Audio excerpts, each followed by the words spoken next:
आज हम बात करेंगे भारतीय संविधान की प्रस्तावना के बारे में। प्रस्तावना मतलब जिसके प्रस्तुत किया गया, इसी के आधार पर संविधान का निर्माण करना था। प्रस्तावना एक मूल ढांचा था जिसके आधार पर हमारे संविधान के अनुच्छेद, अनुसूचियाँ और सूची वगैरह, आर्टिकल, राष्ट्रपति, उपराष्ट्रपति, सबको अनुसूची और आर्टिकल के अनुच्छेद में लिखित या बद्ध किया गया। तो प्रस्तावना, अगर कोई पूरा संविधान ना पढ़ना चाहे, सिर्फ प्रस्तावना पढ़ ले, तो उसके संविधान के बारे में क्या नज़रिया है, हमारा संविधान क्या कहना चाहता है, वो सब कुछ समझ सकता है। तो हम आज पढ़ेंगे भारतीय संविधान की प्रस्तावना।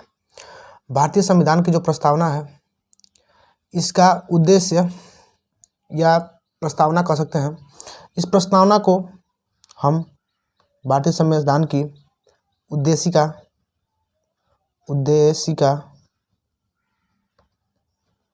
या प्रस्तावना भी कह सकते हैं,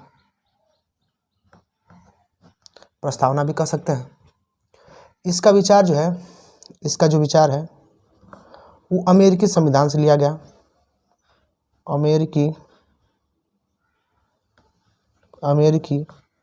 संविधान से लिया गया।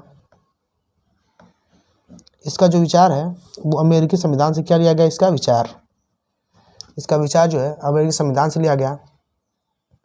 और प्रस्तावना को सर्वप्रथम अमेरिकी संविधान में सम्मिलित भी किया गया था। सबसे पहले प्रस्तावना अमेरिकी संविधान में सम्मिलित भी की गई, ये भी बात याद रखेंगे। और हमारे संविधान की प्रस्तावना का जो विचार था वो अमेरिकी संविधान से लिया गया।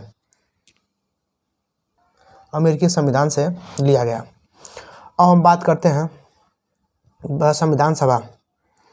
संविधान सभा में उद्देशिका जो कि पंडित जवाहरलाल नेहरू ने प्रस्तुत की थी। तो हम बात करते हैं संविधान सभा की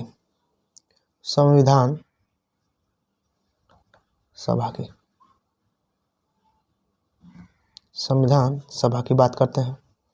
संविधान सभा की जब हम बात करते हैं तो संविधान सभा में सबसे पहले प्रस्तावना की बात की गई। तो हम प्रस्तावना की बात करते हैं। प्रस्तावना या उद्देशिका।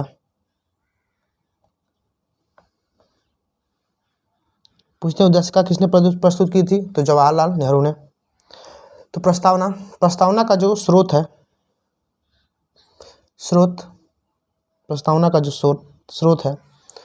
प्रस्तावना संविधान सभा में कहा गया था कि जो हमारा संविधान होगा वो भारत के लोगों के लिए बनेगा। तो उसमें कहा गया था, शुरू में कहा गया था हम भारत के लोग, ये सबसे शुरू की लाइन है, हम भारत के लोग। इससे आप समझ सकते हैं कि हम भारत के लोग, इसमें हिंदू, ना मुस्लिम, ना सिख, ना ईसाई, ये सब कुछ नहीं, सिर्फ हम भारत के लोग, भारत में जितने भी लोग निवास करते हैं सभी हम भारत के लोग। तो हम प्रस्तावना की बात करते हैं। जिसका स्रोत जो है,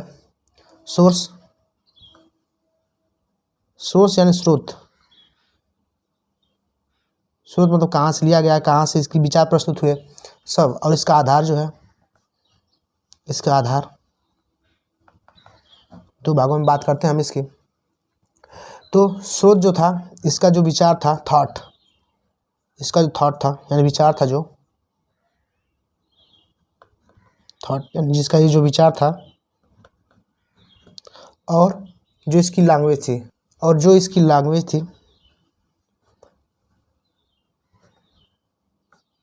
जो इसका थॉट यानी विचार था, और जो इसकी लैंग्वेज यानी भाषा थी। यहाँ से दो सवाल बनते हैं कि प्रस्तावना का विचार कहाँ से लिया गया था। तो प्रस्तावना का विचार यूएस से, यूनाइटेड स्टेट अमेरिका। और प्रस्तावना की भाषा जो थी ऑस्ट्रेलिया से ली गई थी,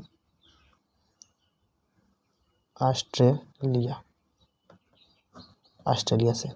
दो सवाल बन गए। संविधान प्रस्तावना का विचार कहाँ से लिया गया था, तो यूएसए से। और संविधान के भाषा कहाँ से ली गई थी, तो ऑस्ट्रेलिया से। अब इसका आधार देख लेते हैं। आधार यानी कि इंग्लिश में बोल सकते हैं ऑब्जेक्टिव रिजोल्यूशन, इसको बोलते हैं ऑब्जेक्टिव रिजोल्यूशन, यानी उद्देश्य प्रस्ताव।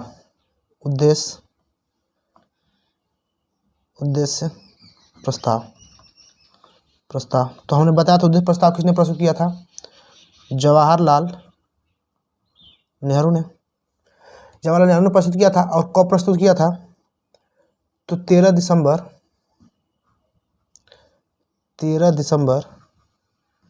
1946 को। 13 दिसंबर 1946 का डेट देखने के बाद ध्यान में आती है यह संविधान सभा की तृतीय और अंतिम बैठक थी। और इसे संविधान सभा द्वारा 22 जनवरी उद्देश्य प्रस्ताव को संविधान सभा द्वारा 22 जनवरी 1947 को पूर्णतः स्वीकार कर लिया गया। किसके द्वारा स्वीकार कर लिया? संविधान सभा द्वारा। सवाल बनते हैं कि संविधान सभा में उससे प्रस्ताव कब प्रस्तुत किया गया था? तो प्रस्ताव प्रस्तुत किया गया था 13 दिसंबर 1946 को। और संविधान सभा द्वारा इसे स्वीकार कब किया गया था? तो 12 जनवरी 1947 को। अब हम बात करते हैं, ये सब इसके प्रस्तावना के मूल ढांचा और स्रोत के बारे में हमने आधार के बारे में बात कर ली। अब बात करते हैं प्रस्तावना की। प्रस्तावना में क्या क्या बातें कही गई हैं? प्रस्तावना में क्या क्या बातें कही गई हैं, अब हम उसकी बात करते हैं। प्रस्तावना में क्या क्या बातें कही गई हैं, हम उसकी बात करते हैं। प्रस्तावना पूरा लिखा गया है तो हम थोड़ा सा लिख के बस बताते हैं। लिखा गया है कि पहले शुरू में कि हम भारत के लोग भारत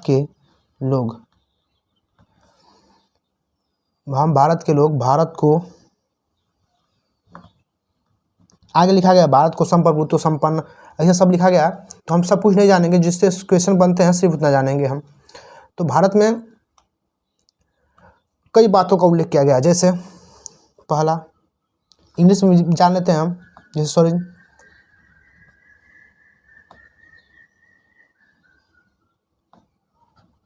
यानी संप्रभु। दूसरा है सोशलिस्ट, माने समाजवादी। सोसाइटिस्ट माने समाजवादी। हमारी प्रस्तावना में इन सब भाषाओं का प्रयोग किया गया है।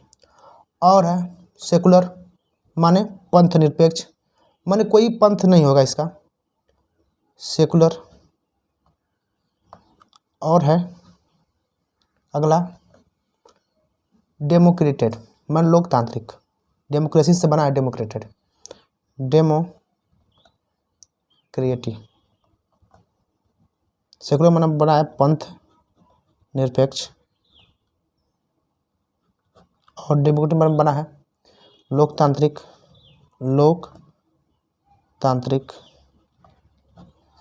और बना है रिपब्लिक, यानी गणराज्य। इन सब बातों का उल्लेख हमारी प्रस्तावना में किया गया है। कभी कोई सवाल पूछ देता है कि इनमें से किन शब्दों का प्रयोग प्रस्तावना में नहीं किया गया है? संप्रभु, समाजवादी, पंथ निरपेक्ष, कोई एक शब्द दे देगा तो ये बातें याद रखेंगे। गणराज्य, इन सब बातों का उल्लेख हमारी प्रस्तावना में किया गया है। और कुछ न्याय की भी बातें की गई हैं। जैसे एक न्याय की बात की गई है, सामाजिक न्याय, आर्थिक न्याय। तो न्याय में 3 बातें की गई हैं। पहला सामाजिक न्याय, दूसरा आर्थिक न्याय,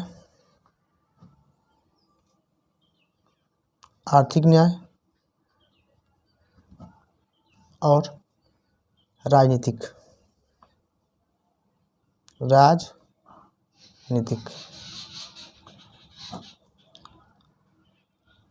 हमारा संविधान किसी विशेष वर्ग को कोई सपोर्ट नहीं करता। यहाँ पे सभी लोग स्वतंत्र हैं, जो चाहे अपना जीवन जैसे चाहे जी सकता है। और दूसरी बात की है स्वतंत्रता की। स्वतंत्रता मतलब समझते हैं। स्वतंत्रता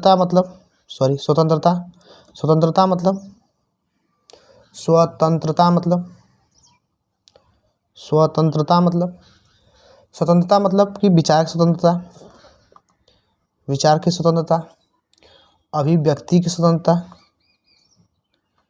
अभिव्यक्ति मतलब अपना बात आदमी कह सकता है, अभिव्यक्ति की स्वतंत्रता। विश्वास की स्वतंत्रता, धर्म की स्वतंत्रता। आदमी हिंदू या मुसलमान कोई भी धर्म मान सकता है, कोई भी धर्म हो, उसमें हमारे संविधान में कोई किसी धर्म के बारे में कोई बात नहीं कही गई है। इसीलिए तो लोग अपने आप को सभी लोग धर्मगुरु या ज्ञानी समझ लेते हैं। और उपासना यानी पूजा पाठ की व्यवस्था की गई है। आप कहीं भी जाकर अपनी पूजा कर सकते हैं। इसीलिए तो लोग कोई सड़क पर पूजा करता है, कोई, हमारे संविधान में ऐसा प्रावधान किया गया है कोई आदमी कुछ कर नहीं सकता चाह के भी। और दूसरी बात की गई है समानता की बात कही गई है।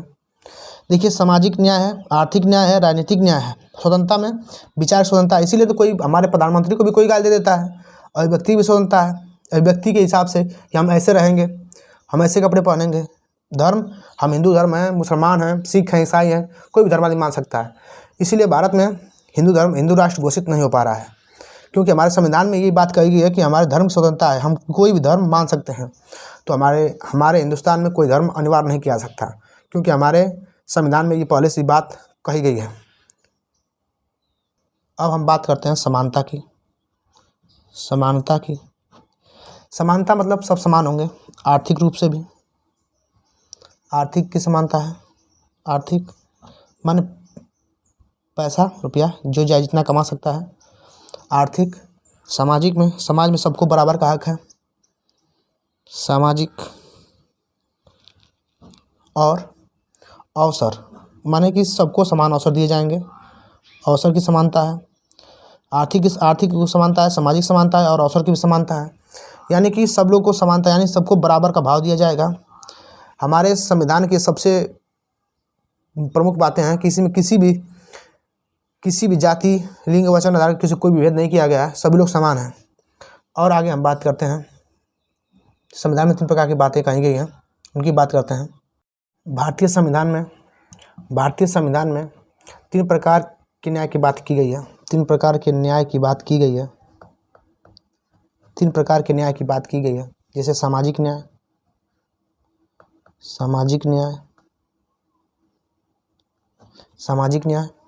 दूसरा आर्थिक न्याय, और तीसरा बात की गई है राजनीतिक न्याय की। और हम बात करते हैं तो हमारे संविधान में संप्रभुता की बात की गई है। संप्रभुता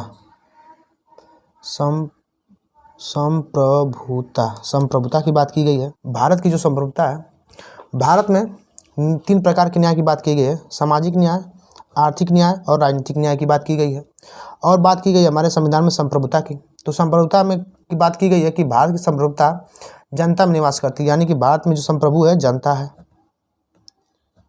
तो जनता किसको चुनती है? जनता बनाती है सरकार को। सरकार जो बाहरी और हमारी रक्षा करता है, फिर बनाती है सरकार ही बनती है। जो सरकार बनती है वो हमारे आंतरिक रक्षा भी करती है, आंतरिक रक्षा भी करती है। और हमारी जनता ही किसे चुनती है? अप्रत्यक्ष रूप से राष्ट्रपति को चुनती है। और राष्ट्रपति को हम कहते हैं कि राष्ट्रपति हमारे यहाँ नाम मात्र का विशेष होता है, क्योंकि सब कार्य तो वास्तविक कार्य तो प्रधानमंत्री करता है। तो प्रधानमंत्री को भी हमारी जनता ही चुनती है, जो वास्तविक प्रधान होता है। ये बातें भी याद रखेंगे। और संविधान भी हमारी जनता द्वारा चुने गए लोगों से ही बनाया गया था। तो संप्रभुता में संविधान भी आता है। तो संविधान जो कानून बनाता है, कानूनी अधिकार जिसको कानून बनाता है, कानून तो इसे अब संसद बनाती है, लेकिन संसद को तैयार किया गया संविधान सभा द्वारा। अब हम बात करते हैं कि भारत के ऊपर कोई बाहरी शक्ति का वो दबाव नहीं है। यहाँ पे जो चुनती है सब जनता चुनती है। और भारत जो है पूर्ण बहुमत से सरकार चुनती है। अर्थव्यवस्था में सामाजिक अधिकार है सबको, सामाजिक और आर्थिक और राजनीतिक न्याय सबको मिलेगा। भारत में आर्थिक जो नीति है वो जनता द्वारा भी तय की जाती है। जनता द्वारा आर्थिक नीति से तय की जाती है, क्योंकि जनता ही हमारे संसद या MP MLA सबको चुन कर भेजती है संविधान सभा में। वो हमारे लिए आर्थिक या राजनीतिक नीतियाँ बनाते हैं, राजनीतिक, आर्थिक या सामाजिक नीतियाँ बनाते हैं। और भारत की जो अर्थव्यवस्था है,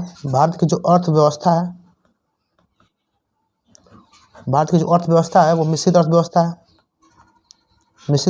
है। ये सवाल पूछ लिया जाता है कि भारत की कैसी अर्थव्यवस्था है, तो भारत की मिश्रित अर्थव्यवस्था है। अब बात करते हैं, भारत में दोनों आते हैं। समाजवादी व्यवस्था मिश्रित अर्थव्यवस्था इसलिए है क्योंकि भारत में समाजवादी और उदारवादी दोनों का मिश्रण है। इसीलिए हमारी जो व्यवस्था है अर्थव्यवस्था वो मिश्रित अर्थव्यवस्था है। अब बात करते हैं हम धर्मनिरपेक्ष की। धर्मनिरपेक्ष का मतलब होता है, बाद में हमारे धर्मनिरपेक्ष की बात करते हैं, तो धर्मनिरपेक्ष का मतलब होता है कि भारत का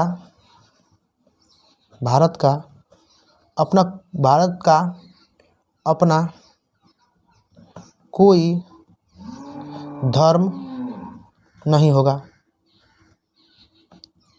बस इसीलिए यहाँ पे हिंदू मुस्लिम होता है, क्योंकि भारत का कोई अपना धर्म नहीं है। लोग कहते हैं इनको हिंदू राष्ट्र बनाने के लिए, हमारा भारत राज्य हिंदू राष्ट्र बन नहीं सकता है, क्योंकि हमारे संविधान में ऐसी बात की गई है कि भारत एक धर्मनिरपेक्ष राज्य है, भारत का अपना कोई धर्म नहीं है। लेकिन यहाँ पे धर्म को मानने की सबको स्वतंत्रता है, इसीलिए यहाँ पे हिंदू अपना हिंदू धर्म मानते हैं, मुसलमान अपना मुसलमान धर्म मानते हैं। और अब बात आती है धर्म की, तो हमारा भारत धर्मनिरपेक्ष राज्य है जिसमें कोई धर्म नहीं है।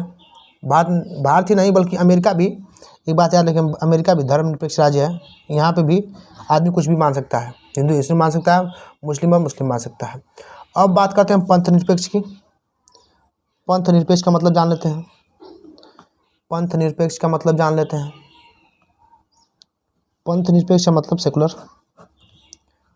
सेकुलर। पंथ निरपेक्ष का मतलब जान लेते हैं। पंथ निरपेक्ष का मतलब कि धर्मनिरपेक्ष। जब भी मैंने बताया कि धर्मनिरपेक्ष, एक होता है धर्मनिरपेक्ष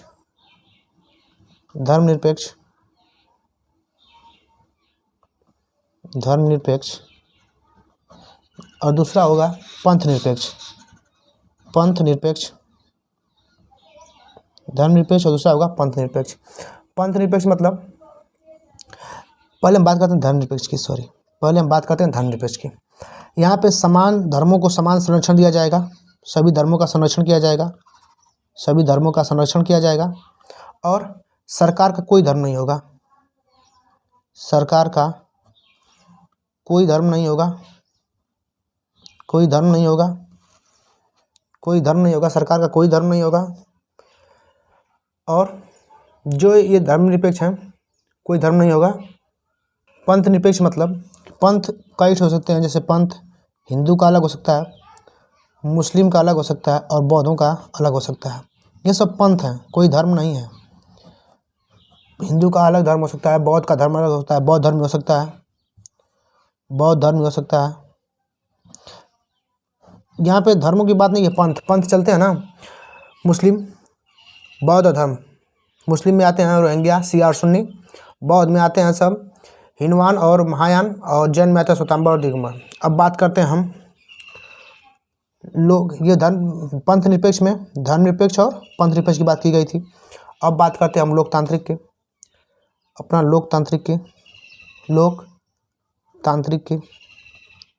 लोकतांत्रिक यानी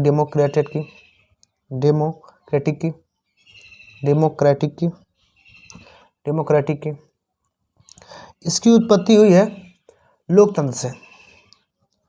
लोकतांत्रिक का उत्पत्ति हुई है लोकतंत्र से। लोकतंत्र मतलब डेमोक्रेसी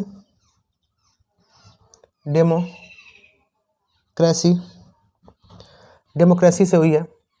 डेमोक्रेसी मतलब होता है कि जनता द्वारा, डेमोक्रेसी मतलब होता है जनता का जनता के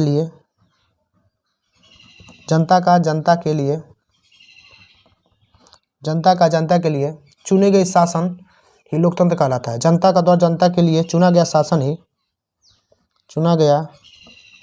ही लोकतंत्र कहलाता है। और डेमोक्रेसी बनी किससे है? डेमोक्रेसी दो शब्दों से मिलकर बनी है। एक बनी है डिमोस और एक बनी है कार्टिया। इनका मतलब होता है, इसका मतलब डेमोस का मतलब होता है पीपुल यानी लोग, और इसका कार्टिया मतलब होता है रूल यानी शासन, यानी हो गया जनता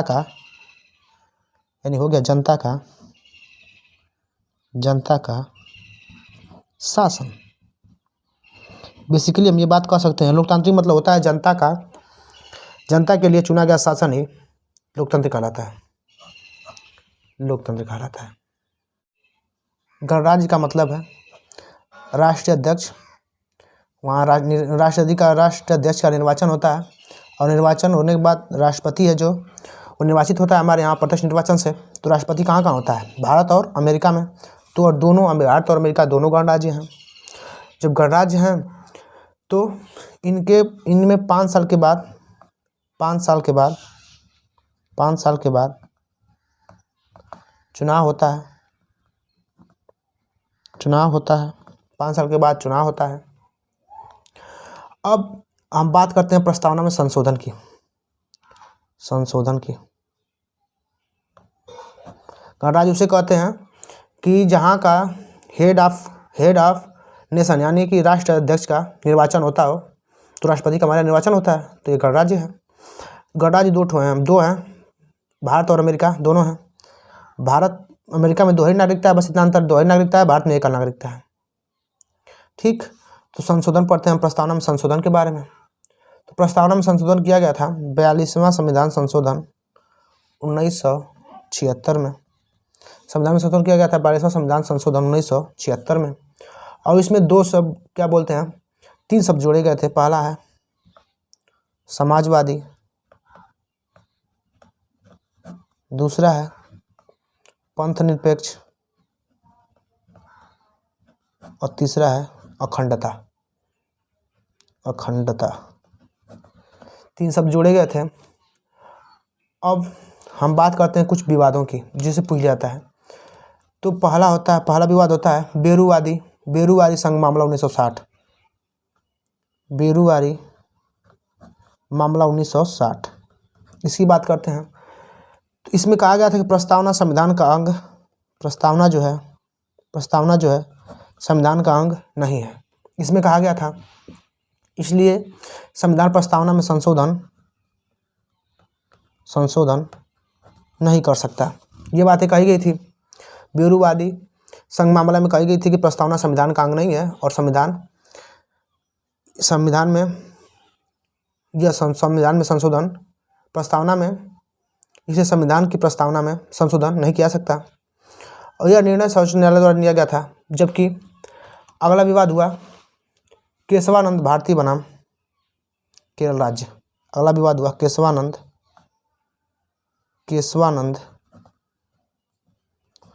भारती बनाम केरल राज्य।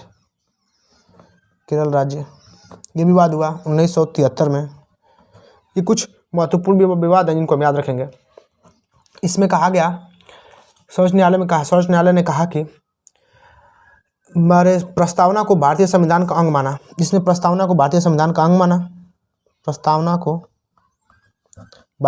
अंग माना गया, और कहा गया कि इसमें संशोधन किया जा सकता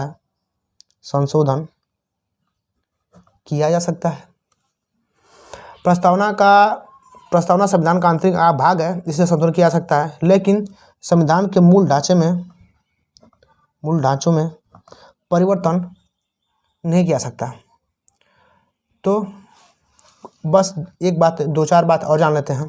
पहली कि संविधान प्रस्तावना का परिचय पत्र दिया था किसने? लिखेंगे प्रस्तावना संविधान, कुछ वक्तव्य हैं याद करते हैं। प्रस्तावना संविधान का परिचय पत्र है, परिचय पत्र है। किसने कहा था? पालकी वाला ने। याद रखेंगे एन पालकी वाला, लेकिन हमको सिर्फ ऑब्जेक्टिव लगाने हैं, इसलिए हम सिर्फ शॉर्ट नेम याद रखेंगे। पालकी वाला ने कहा था संविधान की प्रस्तावना हमारे दीर्घकाल सपनों का विचार है। कहा गया था संविधान की प्रस्तावना हमारे दीर्घकालिक या कालीन सपनों का विचार है। इसे कहा था कृष्णा स्वामी अय्यर ने। कृष्णा स्वामी अय्यर ने कृष्णा स्वामी अय्यर ने। हिंदी में लिख देते हैं कृष्णा स्वामी अय्यर ने कहा था, संविधान की प्रस्तावना हमारे दीर्घकालीन सपनों का विचार है। और तीसरा वक्तव्य देख लेते हैं। प्रस्तावना संप्रभु लोकतांत्रिक गणराज्य का भविष्य फल है। प्रस्तावना संप्रभु लोकतांत्रिक गणराज्य का भविष्य फल है। ये कहा था के.एम. मुंशी ने। और प्रस्तावना संविधान की कुंजी है, ये कहा था प्रस्तावना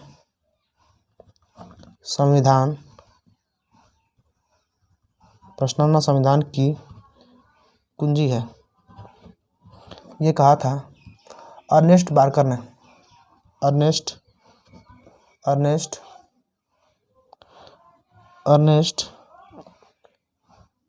बार्कर ने। तो संविधान की प्रस्तावना खत्म होती है। धन्यवाद।